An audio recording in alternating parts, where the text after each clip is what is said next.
তানিমদের বাড়িটা ছিল শহরের একটু নিরিবিলি এলাকায়। বাড়ির পেছনে বড় একটা খালি মাঠ আর কয়েকটা পুরনো গাছ। রাতে ওই দিকটা খুব অন্ধকার হয়ে যেত। এক রাতে তানিম পড়াশোনা করছিল, তখন প্রায় রাত 11টা।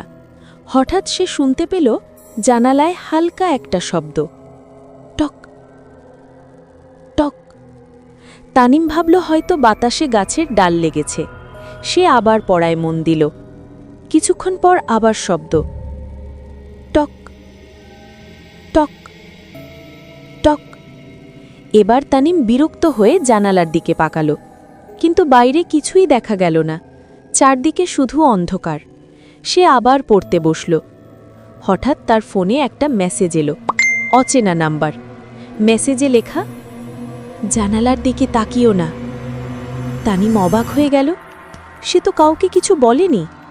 ভয়ে ভয়ে সে আবার জানালার দিকে তাকালো।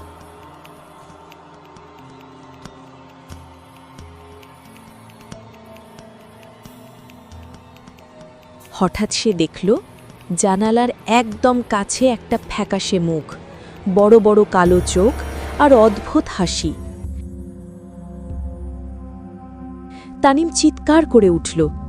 ঠিক তখন আবার ফোনে মেসেজ, আমি তো বলেছিলাম তাকিও না। তানিম কাঁপতে কাঁপতে ফোনটা বন্ধ করে দিল।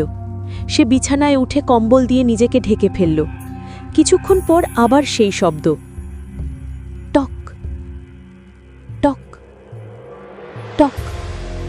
কিন্তু এবার শব্দটা জানালায় না, শব্দটা আসছে ঘরের ভেতরের দেয়াল থেকে। আর খুব আস্তে একটা গলা শোনা গেল,